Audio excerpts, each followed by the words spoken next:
warahmatullahi wabarakatuh. Berikut adalah tutorial pembuatan konten belajar daring, bentuk transformasi dari pembelajaran tatap muka menjadi pembelajaran jarak jauh. Di era pandemi saat ini, pembelajaran tatap muka dipaksa harus menggunakan metode pembelajaran jarak jauh. Lalu bagaimana konten pembelajaran jarak jauh ini? Apakah sama dengan pembelajaran tatap muka? Pastinya tentunya berbeda. Baik, mari langsung kita mulai untuk tutorialnya. Yang pertama untuk konten pembelajaran yang dilakukan langsung ataupun yang dinamakan sinkronus pembelajaran. Kita biasa menggunakan aplikasi Zoom, di mana kita bisa menggunakan aplikasi Zoom ini, kemudian klik new meeting, maka kita akan memulai meeting ataupun proses pembelajaran. Nah, di sini kita tunggu koneksinya. Melalui aplikasi Zoom ini kita bisa menginvite mahasiswa kita ke dalam satu ruang kelas, di mana kita di waktu yang sama untuk pembelajaran yang sama. Jadi hampir sama seperti tatap muka yang dilakukan di sebelum era pandemi. Namun di sini bedanya kita tidak dalam satu ruang yang sama. Nah, di sini kita ada video, ada mikrofon yang bisa digunakan untuk keberlangsungan dari proses pembelajaran. Nah, konten dalam pembelajaran secara sinkronus ini tidak berbeda dengan konten yang biasa Bapak Ibu dosen bawakan pada saat tatap muka. Bedanya yang biasa tatap muka langsung, di sini melalui aplikasi. Nah, di sini Bapak Ibu juga bisa share screen, di mana Bapak Ibu bisa men-share tampilan PowerPoint yang biasa Bapak Ibu share di kelas. Namun di sini dilengkapi dengan fasilitas ataupun fitur chat, di mana semua yang tergabung dalam kelas Zoom kita bisa melakukan chatting. Kemudian kita juga bisa lihat partisipannya. Kita bisa lihat ada berapa partisipannya. Kemudian dari videonya kita bisa lihat mahasiswa kita sedang apa. Lalu untuk penyimpanannya, kita juga bisa merecord kegiatan belajar kita pada hari itu. Nah, di sini ada fitur yang tidak kalah penting, yaitu reaction, di mana kita bisa memberikan reaksi terhadap ataupun tanggapan terhadap mahasiswa yang mungkin kita minta untuk menjelaskan kembali ataupun menjawab pertanyaan yang kita ajukan. Nah, selain metode secara sinkronus, kita juga dalam pembelajaran daring ada metode asinkronus, di mana kita dan mahasiswa tidak pada satu tempat yang sama, tidak pada suatu waktu yang sama, tapi dalam pembelajaran yang sama. Nah, di sini Universitas Leader mempunyai sistem yang namanya ELITA. Nah, di sini kita sudah masuk dalam ELITA. Saya punya beberapa mata kuliah yang bisa dipilih. Baiklah, kita pilih mata kuliah semester lalu, di mana semester lalu adalah di setengah semester pertama masih pembelajaran tatap muka, dan tengah semester berikutnya menggunakan metode pembelajaran daring ini. Nah, apa sih yang berbeda? Kita langsung ke kurs, di mana kurs ekonomi makro ini adalah pada tahap awal kita masih melakukan tatap muka. Di sini saya dan dosen pengampu yang lain memasukkan materi ke dalam ELITA ini. Fungsinya adalah untuk menjaga konten-konten belajar kita yang kita sampaikan di kelas bisa dilihat ataupun bisa dibaca kembali oleh mahasiswa kami. Nah, selepas dari UTS, pandemi mulai datang dan mengharuskan kita melakukan proses pembelajaran daring di sini setelah UTS ini. Nah, di pertemuan pertama saya buatkan konten pembelajaran daring untuk konten belajar daring yang saya sampaikan di sini ada dua slide presentasi yang saya berikan, di mana masing-masing dari mahasiswa saya bisa langsung mendownload seperti yang terlihat chapter 12 dan 13. Ini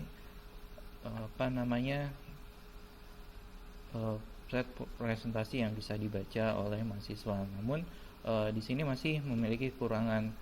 Biasanya untuk PowerPoint hanya menampilkan poin-poinnya saja.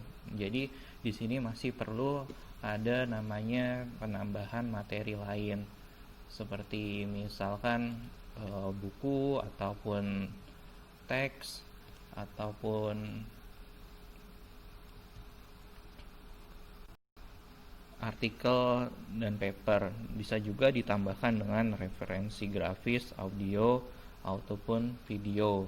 Nah, di sini sudah terlihat bahwa konten belajar yang saya sampaikan dan dosen pengampu lain yang sampaikan juga masih sangat kurang.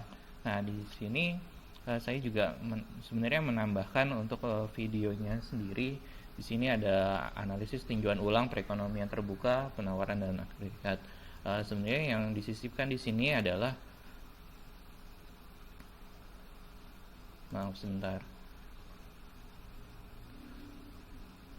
Yang disisipkan di sini adalah link pada YouTube.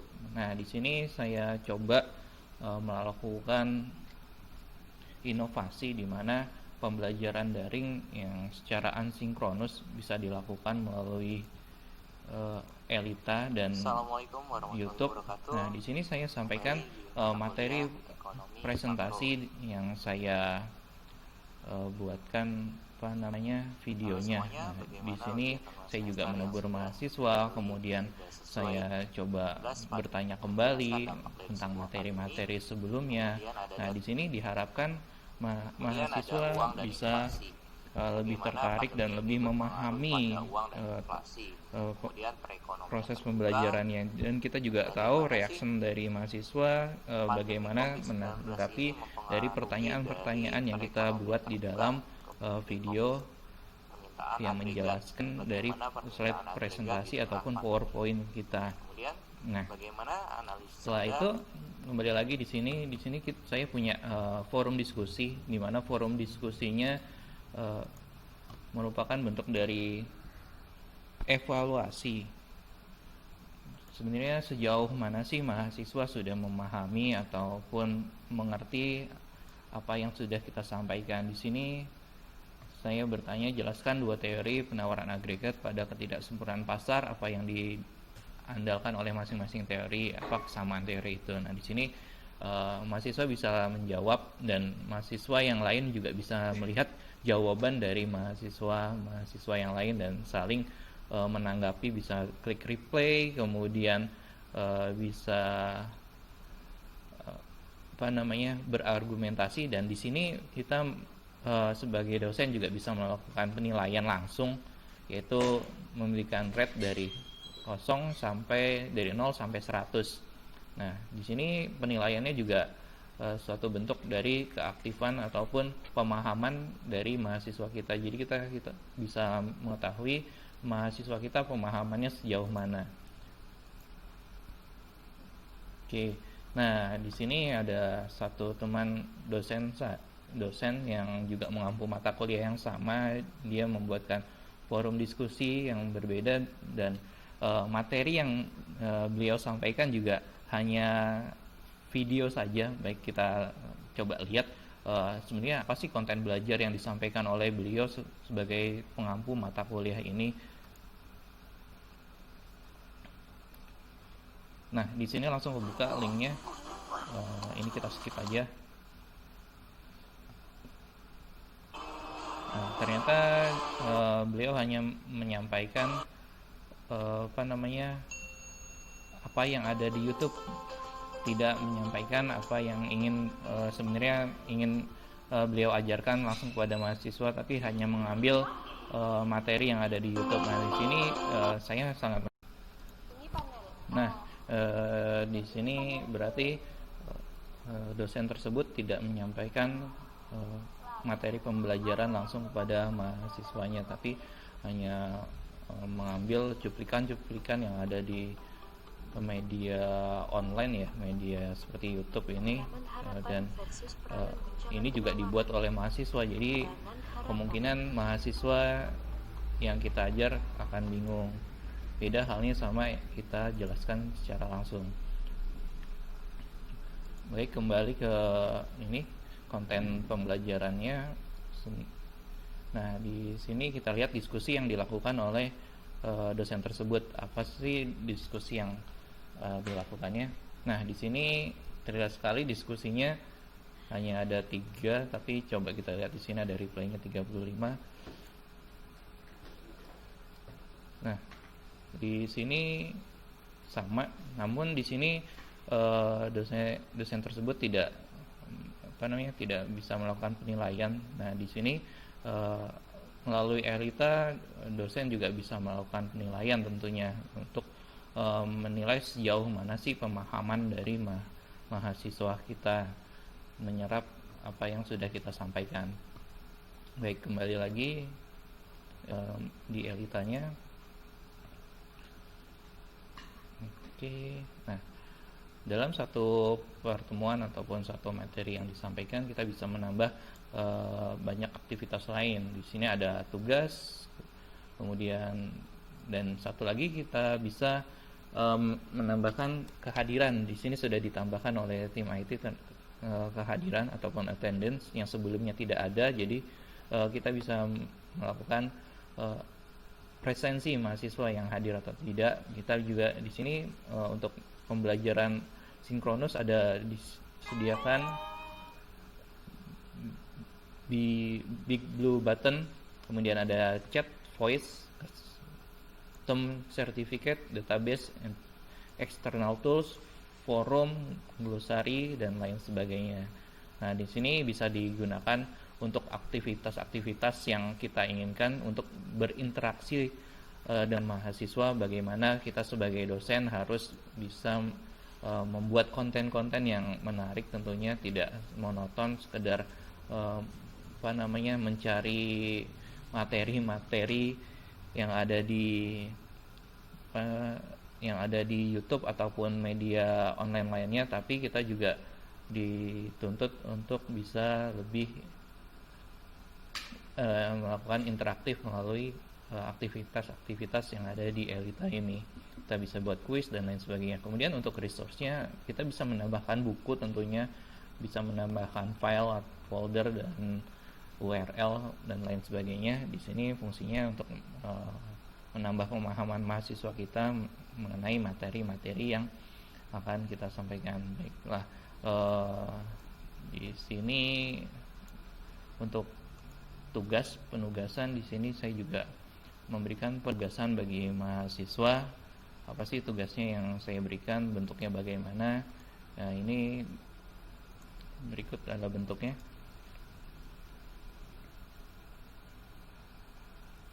Nah, di sini saya berikan batasan waktu untuk pengumpulannya kapan, dan bisa langsung dinilai di sini. Di sini ada submitted 39 dan butuh dinilai adalah 39. Jadi kita bisa langsung nilai.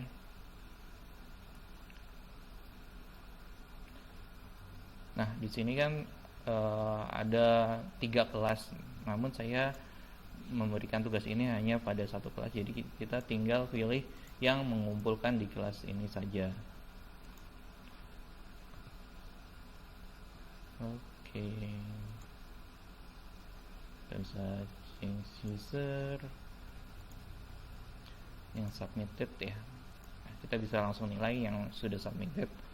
Ini langsung ada grade-nya. Kemudian kita juga bisa memberikan feedback-nya. Apakah jawabannya sudah benar atau masih ada yang harus diperbaiki?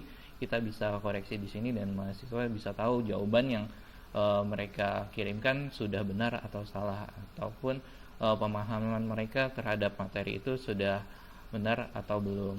Kita bisa memberikan di feedback ini. Oke. Baik ya, kembali lagi ke Elita kita. Nah, di sini setelah UTS atau masa pandemi ini, konten-konten belajar daring yang disampaikan masih kurang dari yang diharapkan mahasiswa menurut survei ataupun tanya jawab dengan mahasiswa yang saya lakukan, di mana mahasiswa lebih senang ataupun lebih menyukai ketika PowerPoint yang disampaikan juga dijelaskan oleh dosennya, bisa melalui video editing, di mana slide presentasi dijalankan dan didubbing, di mana dosen menjelaskan materi yang ingin disampaikan. Jangan sampai hanya menyampaikan PowerPoint-nya saja. Nah, di sini saya kebetulan mengajar di kelas K2 dan K3. Untuk K1 dosen yang lain di sini beliau hanya menyampaikan slide presentasi saja, kemudian melakukan forum diskusi, yang forum diskusinya sama sekali tidak ada tanggapan ataupun ada feedback untuk mahasiswa. Jadi mahasiswa tidak tahu apa yang mereka pahami itu sudah betul atau masih salah. Nah, di sini perkembangan teori. Nah, mahasiswa juga butuh suplemen konten belajar yang lain, seperti adanya materi pada seminar. Di sini saya coba menyantumkan materi seminar yang saya ikuti di Sekolah Bisnis IPB yang berkaitan dengan mata kuliah ataupun materi pada saat itu. Yang di sini sangat pas sekali, di mana perkembangan teori siklus bisnis dan materi pada seminar Sekolah Bisnis IPB, yaitu Business Cycle di tengah pandemi COVID-19. Di sini kita bisa coba lihat ya, keterkaitan antara suplemen ataupun konten tambahan untuk mahasiswa memahami materi. Di sini ada seminar dari Dumhari Nasution yang saya rasa ini sangat sesuai dengan apa yang dibutuhkan oleh mahasiswa untuk memahami materi ini. Di sini juga ada pemberitaan-beritaan yang disusun cukup baik oleh Sekolah Bisnis IPB. Oke, kita kembali lagi ke ini. Nah, berbeda dengan apa yang disampaikan oleh dosen yang mengampu di kelas K1, dia hanya menyampaikan materi business cycle, hanya PPT saja, tidak menambahkan konten belajar yang lain, dan diskusinya kadang juga tidak memberikan feedback. Nah, di sini saya mau menyampaikan dalam pembelajaran daring itu sendiri, kita harus tahu apa yang akan kita berikan, di mana dalam desainnya itu sendiri kita harus menentukan capaian pembelajaran lulusan pada mata kuliah, kemudian menyusun struktur materi dan urutannya sesuai RPS, kemudian merancang kuis untuk menguji pemahaman materi. Kemudian untuk pengembangannya itu sendiri, pada tahap pengembangan dapat dilakukan dengan membuat storyboard. Nah, storyboard ini sangat menarik, di mana kita bisa menambahkan ada teks yang meliputi buku. Nah, di sini buku, kemudian artikel, paper, materi, dan lain sebagainya. Kemudian ada referensi grafis yang bentuknya animasi, infografis, gambar, dan lain sebagainya. Kemudian ada audio atau background sound untuk slide presentasi yang saya sampaikan sebelumnya, di mana ada background sound pada slide presentasi saya. Kemudian ada video tutorial maupun film yang memberikan pemahaman pada mahasiswa. Kemudian pada pelaksanaannya untuk kuliah online ini secara sinkronus kita bisa menggunakan Big Blue Button ini atau menggunakan Zoom atau media yang lain. Kemudian untuk asinkronusnya kita bisa menggunakan Elita ini sendiri dengan segala fitur yang sudah disiapkan, yang sudah ada, dan sangat menarik. Kemudian untuk evaluasinya evaluasi. Nah, evaluasi di sini kita mencoba mengetahui efektivitas perkuliahan dan melakukan evaluasi yang diukur dari tingkat kesuksesan yang dapat dilakukan dengan cara reaction, yaitu mengukur berdasarkan reaksi peserta yang bila menggunakan Zoom tadi kita bisa pakai reactionnya, atau kita bisa lihat langsung video dari mahasiswa kita ketika pembelajaran mereka sedang apa. Kemudian ada learning, mengukur peningkatan pengetahuan peserta bisa melalui chatting bila menggunakan Zoom, atau bisa menggunakan fitur chat di sini, ataupun forum diskusi, forum pada Elita. Nah, behavior itu mengevaluasi perubahan perilaku peserta. Kita bisa melihat perubahan perilaku peserta dari pertemuan pertama sampai pertemuan terakhir, yang tadinya hanya 1-2 komen mungkin di pertemuan pertama, dan bisa makin banyak komennya lagi di pertemuan-pertemuan berikutnya. Itu kita bisa melihat perubahan perilaku peserta menanggapi ataupun mencoba memahami materi yang kita sampaikan. Kemudian resultnya, menganalisis hasil akhir dari perkuliahannya, yang biasanya kalau di universitas ada UTS ataupun UAS yang digunakan untuk menganalisis hasil akhir mahasiswa untuk mendapatkan nilai apakah itu A, AB, B, BC dan lain sebagainya. Baik, sampai di sini tutorial konten belajar online, semoga dapat bermanfaat. Kurang lebihnya saya mohon maaf. Wassalamualaikum warahmatullahi wabarakatuh.